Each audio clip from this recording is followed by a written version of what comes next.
नमस्कार, मैं हूं ब्रह्मरथ दुबे। आप सागर एक्सप्रेस न्यूज का लाइव देख रहे हैं। दो चीजों के साथ हम इस लाइव को आगाज करेंगे। सबसे पहले बात कोरोना वायरस के बढ़ते मरीजों की। अब संख्या 108 यानी 100 पार। तो जैसा बताया जा रहा था कि तेजी से यह संख्या बढ़ेगी, अभी तो तेजी उतनी नहीं है, लेकिन अब तेजी और ज्यादा होगी। संख्या अब और ज्यादा बढ़ेगी, इतनी तेजी से बढ़ेगी कि लगे कि सागर शायद अब आफत में आने वाला है। लेकिन प्रकृति का दस्तूर है कि हर बुझते हुए दीपक की लौ तेज हो जाती है, और जब शरीर से प्राण निकलते हैं तब सांसें तेज हो जाती हैं। शायद यह वक्त है कोरोना वायरस के खत्म होने का। संख्या तेजी से बढ़ेगी और उसके बाद ये चीज खत्म होगी। तो प्रकृति के उस दस्तूर के साथ हम कोरोना वायरस के बढ़ते मरीजों की जो संख्या बढ़ रही है उससे डरे नहीं, क्योंकि शायद एक तेजी से बढ़ते वायरस को यही खत्म करने का जरिया है। अमेरिका जैसे देश एक बहुत बड़े प्रांत को संक्रमित होने देते हैं और उसके बाद फिर आप सुरक्षा के दायरे में आते हैं। इंसानी जिंदगी जब तक मौत के तजुर्बे नहीं लेगी, तब तक मौत से जंग कैसे लड़ी जाएगी। जाहिर सी बात है, कोरोना वायरस को अपनी आदत बनाओ, और आदत ऐसी बनाओ कि कोरोना वायरस कुछ है ही नहीं। अगर हमें लड़ने के इरादे होंगे, जंग लड़ने के इरादे होंगे, तो जाहिर तौर पर हम कोरोना वायरस से जीतेंगे और जरूर जीतेंगे। हौसला और मनोबल मत तोड़ें, क्योंकि हौसला और मनोबल वो लोग तोड़ते हैं जो कभी जंग ही नहीं लड़ते। हम जाहिर तौर पर हिंदुस्तान के लोग हैं। अंतिम सांस तक, अंतिम बिंदु तक, अंतिम क्षण तक लड़ने की ताकत रखते हैं। ये हमें बुजुर्गों ने बताया है। यही आदत हिंदुस्तान को विश्व गुरु बनाती है। इन तमाम चीजों के बीच में जो लाइव है उसमें हम किरण भारती की एक लाइन है। किरण भारती की लाइन इसलिए हम कह रहे हैं कि जरूरी है कि किसको कितने पावर दिए जाए, इस सरकार को अब तय करना होगा। किरण भारती की लाइन है कि डाकू कवि ने पेड़ से श्रोता बांधे आठ, और छाती पर बंदूक रखी, किया काव्य का पाठ, बोल में बहवा बह। अगर डाकू कवि बन जाए, एक सरल आदमी बन जाए, विद्वान आदमी बन जाए, तो उसके प्रवचन को, उसकी कविता को सुनेगा, क्योंकि उसके मानस में जो उसका चरित्र है वो दहशत भरा है। तो जाहिर सी बात है कि हिंदुस्तान की नौकरशाही ये दहशत भरी है कि वो सरकारों से नहीं था।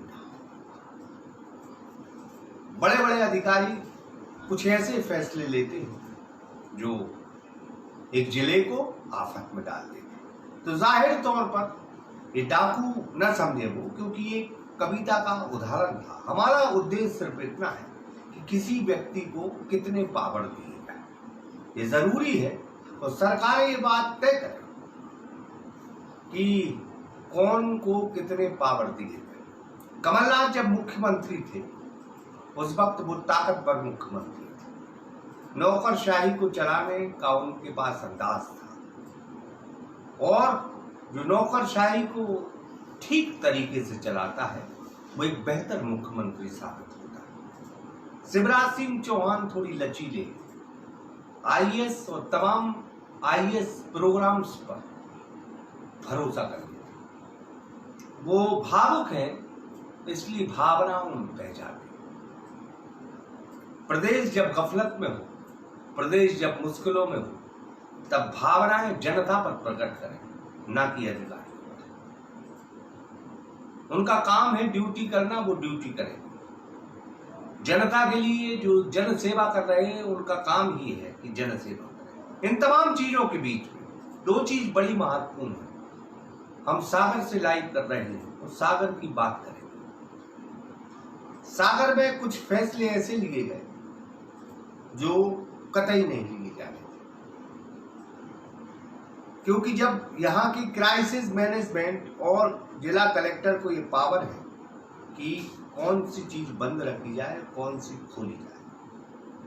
मध्य प्रदेश सरकार क्या आदेश देती है, उसके अलावा एक जिला कलेक्टर को अपने जिले में वो तमाम अधिकार प्राप्त हैं कि वो क्या कर सकता है। मध्य प्रदेश शासन भोपाल में बैठकर सागर की नब्ज नहीं तोड़ता। सागर को जानने वाले, सागर में रहने वाले और सागर में नौकरी करने वाले लोग ही सागर को अच्छे से जान पाए। वीडियो कॉन्फ्रेंसिंग और तमाम जरिए से आप अपनी रिपोर्ट जरूर भोपाल पहुंचा दें और उसके बाद मुख्यमंत्री या तमाम मध्य प्रदेश शासन फैसला ले। उससे पहले जनता क्या सोचती है उससे आपको पूछना है। जनता से दूरियां प्रशासन ने बनाई। शुरुआत में बड़ी सख्ती से लॉकडाउन किया गया और लॉकडाउन के पालन करने में लाठियां चलाई। मैं बार बार एक बात दोहराता हूं, दर्शक उसमें बोर जरूर हो, लेकिन मैं इसलिए दोहराता हूं कि अगर मौत के साए में आपको 1 महीने तक रखा जाए, डर के साए, तो आदमी का डर खत्म हो जाता है। और आज वो डर खत्म हो गया। उसे कोरोना वायरस कोई महामारी के तौर पर नहीं लग रहा, इसलिए वो निर्भीक होकर सड़कों पर घूम रहा। अगर यही स्थिति लॉकडाउन की आज होती तो शायद हम कंट्रोल कर पाते। दूसरी सबसे बड़ी चीज ये है कि कोरोना वायरस का निमंत्रण कुछ मेडिकल महकमे की गलती रही, क्योंकि हमारे पास संसाधन नहीं रहे। कोरोना वायरस के पॉजिटिव मरीजों की संख्या कितनी है ये सबको मालूम है, कितने क्वारंटीन है ये सबको मालूम है, सैंपलों की संख्या कितनी। ये बड़ी गंभीर बात हम आज आपको बता रहे हैं। सैंपल कोई बहुत ज्यादा नहीं लिए गए कि इतने सैंपल लिए गए कि हम उन मरीजों को रख नहीं सकते। सैंपलों की संख्या उतनी नहीं जितनी आप सोचते हो, लेकिन सैंपल में से 1-2 दिन जब तक रिपोर्ट नहीं आ जाए उनको एक सुरक्षित स्थान पर रखना था, ताकि वो जाके अपने क्षेत्र, अपने घर में कोरोना वायरस ना फैला। आपको उन लोगों की चिंता थी कि जो 1-2 भर्ती हैं उनको अगर ये संक्रमित हुआ तो वो पॉजिटिव हो जाए। तो तस्वीर आप देख रहे हैं, आपने सभी को जाने दिया और सभी ने जो करिश्मा अपने वार्ड में, अपने घरों में दिखाया, वो सभी देख रहे हैं। तो इस लिहाज से ये गलती प्रशासन की है और पहला मुजरिम अगर कोई सागर का है तो वो जिला प्रशासन का मेडिकल में और जिला प्रशासन खुद। इन तमाम चीजों के बीच में हम एक बात जरूर और कहेंगे कि जब इतनी तेजी से संख्या बढ़ रही थी और बढ़ने वाली थी, तमाम चीजें आपके सामने थी। हॉट स्पॉट से जो लोग आ रहे थे वो घरों में रहे और उन्हीं से संक्रमित हुए। आज जब स्थिति बिगड़ी तो आप तमाम बहाने बनाए, तमाम गाइडलाइन उठा के देते, लेकिन पहली मुजरिम अगर कोई सागर की हो तो वो है जिला प्रशासन और मेडिकल में। आपके पास व्यवस्था नहीं। तो मैं बार बार ये कहता हूं कि व्यवस्था के नाम पे सागर जीरो है। मैं ये बात इसलिए कह रहा हूं कि अगर सामाजिक संगठन न होते तो इतनी नाक कटती जिला प्रशासन की कि कहीं मुंह दिखाने के लायक न रहता। कोई व्यवस्था नहीं। समाज सेवी संगठन आ गया है और कुछ संगठनों ने तो इतना लाजवाब काम किया है कि वो सागर के भगवान हैं आज के दिन। वो गजब है, हम उनको प्रणाम करते हैं। वो प्रशासन को सामान उपलब्ध कराते रहे और प्रशासन बांटता रहे। 10-12 किलो चावल और गेहूं देने से गरीब जनता का पेट नहीं भरेगा और एक के खाते में 500 रुपए खाते में डालने से जिंदगी नहीं चलती। 1000 रुपये भी डाल दो तो नहीं चलने वाला। गरीब का मूल आपको मालूम, गरीब की औकात आपने आंक ली।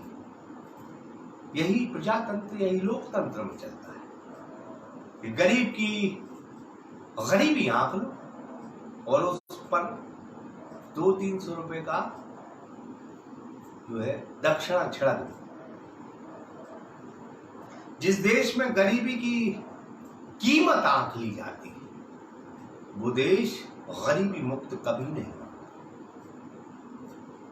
भारत गरीबी मुक्त हो, ये संकल्प किसी भी सरकार ने इसलिए नहीं लिया कि उन्होंने गरीबों की कीमत आंकी। गरीब के खाते में 1000 रुपए डाल दो, वो प्रसन्न हो जाएगा। चुनाव के वक्त गरीब के को 1-2 पौए, थोड़ा सा चिकन और 100-200 रुपए दे दी, वो लोकतंत्र में किसी को भी वोट कर दे। जब गरीब की औकात आंकी जाती है, क्योंकि वो तो भूखा है, और भूखा आदमी के लिए 2 लाइनें हैं कि भूखा रहता है कि भूख में कोई क्या बतलाए कैसा लगता है, और सूखी रोटी का टुकड़ा भी चंदा लगता है, और इस महंगाई में इंसान की हिम्मत तो देखो, फांसी पर लटका है फिर जिंदा लगता है। ये हकीकत है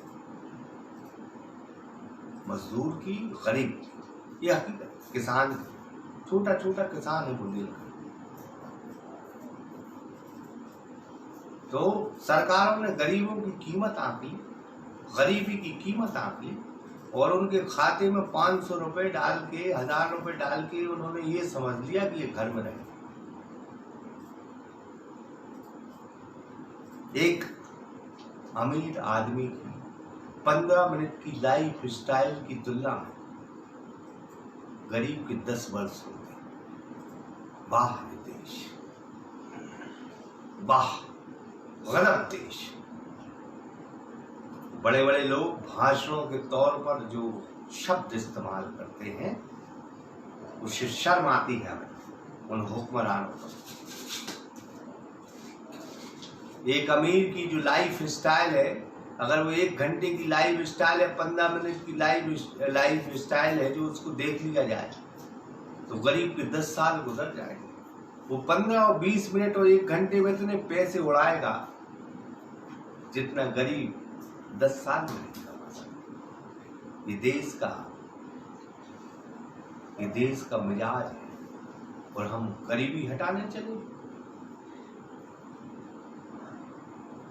तो आपने सोचा कि गरीब के खाते में 1500 रुपए डाल देंगे तो वो घर में बना रहे। हम फिर कहें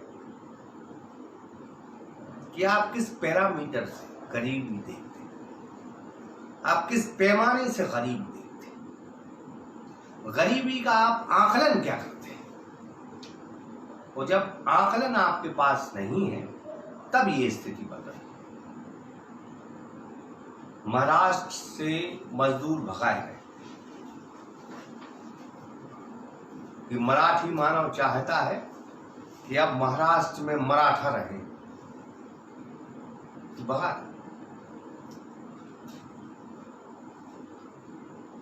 दिल्ली सरकार ने भगा दी, वहां खाने को नहीं दिया, मजदूरों को भूखे रहे। लेकिन बाहर मजदूर, बाहर गरीब, हजारों किलोमीटर की पैदल यात्रा करके वो अपने आशियाने में आए, और यहां भी ठगे जा रहे हैं। तमाम दावे थे। तो सागर की धरती से जितने भी बाहर से लोग आए हैं वो अभी भी तकलीफ में, लगातार फोन आ रहे हैं।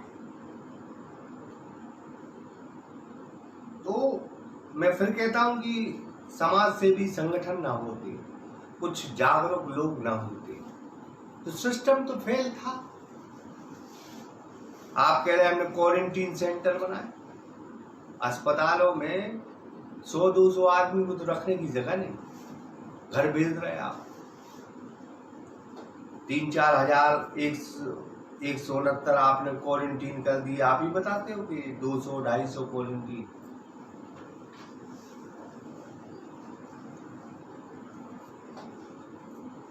आपके आंकड़े में हमें सच्चाई नहीं दिखती। सदर इलाके से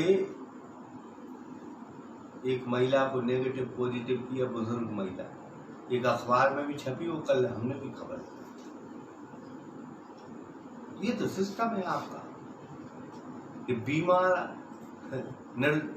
निरोगी आदमी को रोगी कर दो और रोगी को निरोगी। बड़ी गजब की काया है, बड़ी गजब की माया है बुंदेलखंड मेडिकल कॉलेज की।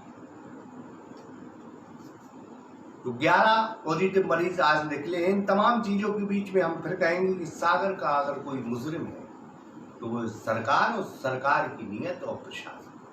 जनता बेकसूर है और जो भी जनता से ये कहेगा कि तुम्हारी गलती है तो सागर एक्सप्रेस न्यूज उस प्रशासन से, उस सरकार से अभी लड़ने के लिए तैयार।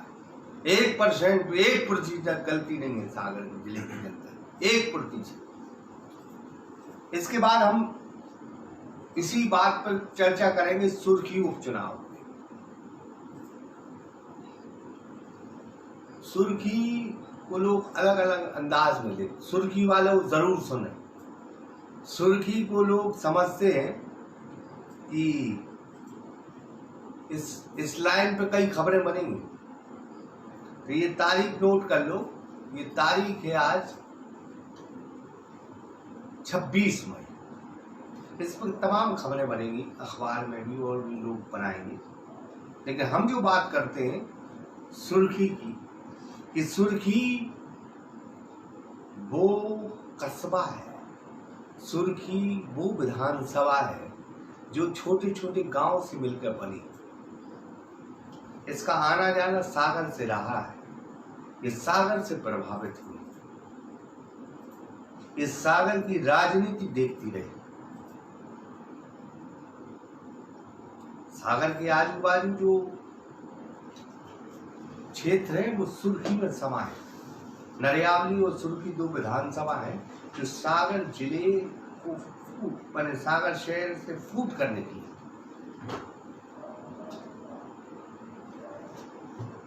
यहाँ का सुर्खी का जो बासिंदा है वो ताकत का गुलाम है। जब जब जिसमें ताकत बख्शी है ऊपर से, तब तब सुर्खी ने उसे हरा। ये सुर्खी की तासीर, इसलिए ताकतवर व्यक्ति सुर्खी नहीं देता। सुर्खी विधानसभा व्यक्ति को ताकतवर बनाती है, ताकत के गुलाम नहीं। उसे लगता है कि अगर ये ताकतवर होने वाला है तो वो उसे पटक नहीं देता। ये तो सुर्खी की तासीर। सुर्खी विधानसभा में उपचुनाव होने और उपचुनाव में यहाँ तमाम गलत है। गलत में सबसे बड़ा गलत है यहाँ का जो स्थानीय समीकरण है वो किसी को समझ में नहीं आता।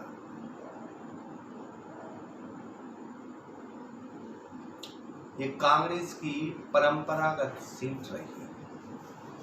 जनसंघ या भाजपा जितनी बार यहाँ जीती है वो अपनी काबिलियत पे जीती है, लेकिन सुर्खी सीट का मिजाज कांग्रेसी।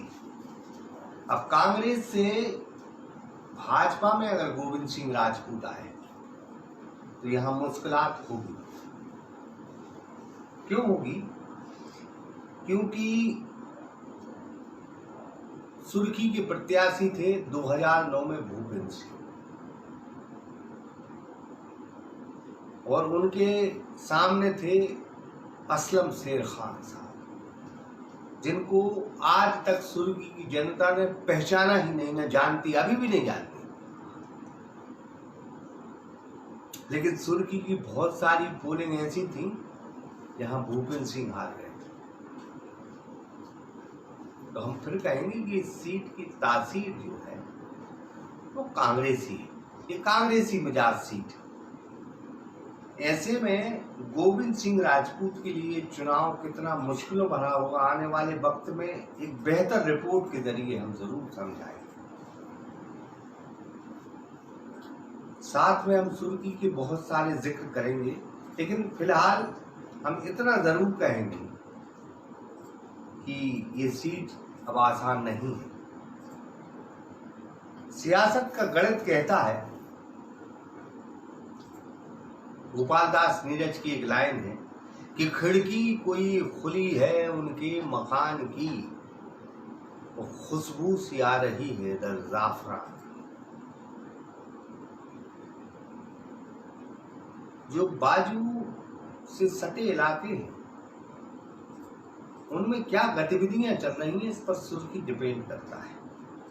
तो गोपाल दास की नीरज की ये लाइन हम इसलिए कह रहे हैं कि सुर्खी बहुत सी चीजों को अंगीकार कर रहा है। मैंने एक खबर दिखाई थी, पटेल पटेल का नारा चला। तो पटेल बात का जो नारा देवरी में बुलंद था उसने सुर्खी में दस्तक दी। सुर्खी का गणित बिगड़ेगा क्योंकि 35 से 40 हजार कुर्मियों और कुशवाहा वोट है जो गणित बिगाड़ेगा। इसलिए मैंने कहा कि खिड़की कोई खुली है उनके मकान की, वो खुशबू सी आ रही है दर जाफरान। फिलहाल ये पेशकश हम यहीं खत्म करेंगे, लेकिन दो चीजों के साथ हम एक खत्म करेंगे। सागर के जो निवासी हैं, सागर जिले के जो वासी हैं, कि अब माहौल खराब हो गया है, संक्रमित क्षेत्र हो गया है, हॉट स्पॉट बन गया है, रेड जोन बन गया, तमाम जोन जिसे बोलते हैं वो बन गया। दो चीजें हम बिल्कुल स्पष्ट करेंगे और एक लाइन फिर कहेंगे कि आग रहती है, गोपाल दास नीरज की लाइन है कि आग रहती है गंगा में झेलम में भी,